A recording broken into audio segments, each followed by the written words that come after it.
Dans cette vidéo, on va voir le fameux Gazelle Punch. Intro!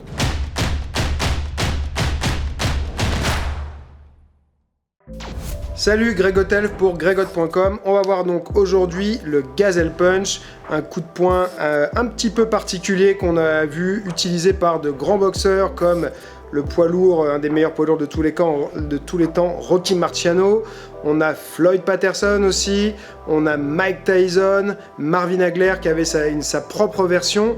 Et pour ceux qui aiment aussi les mangas et les animés, il y a Hippo dans Hajime no Ippo que je recommande, qui est un super manga sur la boxe. Avant de commencer, un petit avertissement, c'est un coup de poing qui est très efficace parce qu'il génère énormément de puissance, mais c'est aussi un coup de poing qui est très risqué. On peut se faire cueillir quand on va le faire, donc attention, faut pas l'utiliser tout le temps, ni trop souvent, sinon l'adversaire va le voir venir et réussir à nous contrer. On va décortiquer la technique en 3 temps. Donc la première étape, on va devoir avoir un changement de niveau pour se préparer à exploser sur les jambes. Donc c'est pas depuis sa position classique, mais je vais devoir changer de niveau.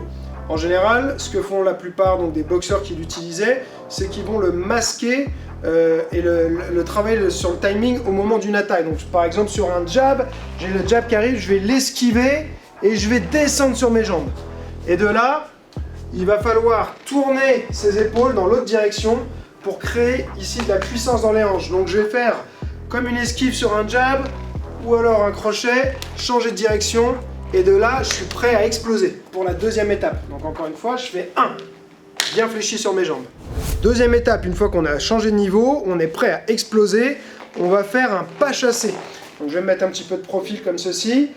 J'ai changé de niveau ici, j'ai tourné mes épaules et là ma jambe arrière va venir chasser ma jambe avant, ce qui va me permettre de couvrir une distance et je vais faire un saut vers l'avant.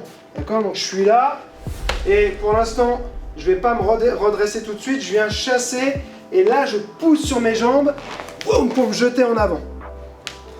Il y en a qui font, il y a deux versions on va dire. Il y en a qui vont le faire donc vraiment en gardant la même jambe devant. Ici pas chassé et c'est celle-ci qui atterrit devant, qui était devant au départ. Et il y a ceux qui vont changer de garde aussi. C'est-à-dire qu'ils sont là et au moment où ils vont chasser, c'est l'autre jambe qui va atterrir devant. Donc ils vont faire 1 et il y a un changement de garde qui se fait ici. C'est deux possibilités.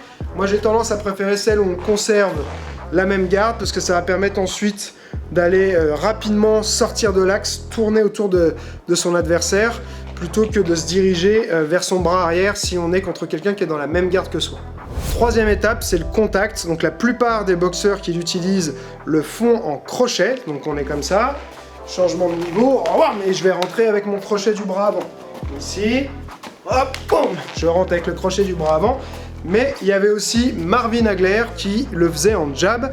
Et ça faisait un jab extrêmement puissant qui, si on voit les vidéos, il y avait la tête bam, qui partait en arrière comme ça de ses adversaires. Souvent, ils étaient loin, ils se pensaient à l'abri.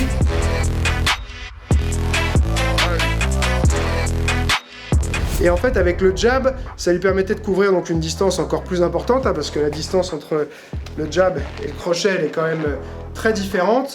Et surtout, on sait que souvent, on voit beaucoup moins les changements de profondeur sur un mouvement linéaire que sur un mouvement en cercle comme le crochet. Et c'était vraiment un coup hyper efficace que faisait Marvin Hagler. Il arrivait à partir de super loin et à toucher, parfois à sécher sur un jab en utilisant le Gazelle Punch en jab. Allez, on se dirige au sac pour voir ce que ça donne. C'est parti!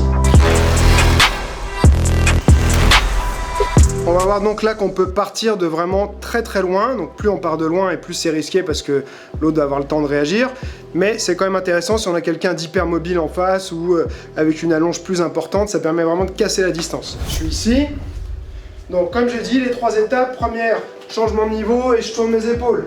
Ensuite je vais chasser, sauter, boum, et connecter avec mon crochet. On a aussi, donc j'ai dit, il y a 2 manières de le faire, soit en gardant la même jambe devant, soit en changeant de jambe. Et on peut mettre plus ou moins aussi son poids vers l'avant.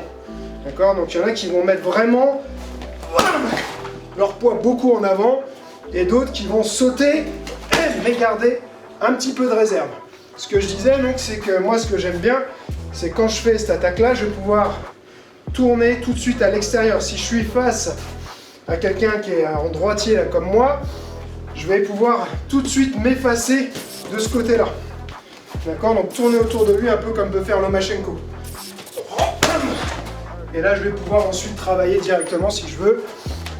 Mais je casse ma distance, donc ici, j'attends une attaque, ça peut être un jab, ça peut être un crochet aussi, que j'évite, et je casse la distance. Deuxième version, je le fais en changeant de jambe.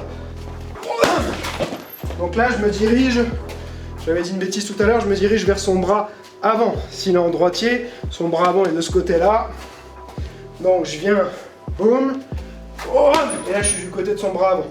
Et je peux ensuite tourner, boum. Ce que faisait Marvin Hagler, il changeait beaucoup de garde aussi lui. D'accord, donc on est là. Ensuite, donc il y a la version Marvin Hagler qui permet de couvrir encore plus de distance en jab et en envoyant vraiment son corps vers l'avant, comme ceci. Donc on est là, boum. Et là on va vraiment pouvoir balancer son poids en avant et casser énormément de distance. Vous voyez là je suis très loin du sac. Je vais pouvoir aller toucher. Voilà, c'est tout pour cette vidéo. N'oublie pas, celui qui croit savoir n'apprend plus, alors garde l'esprit ouvert.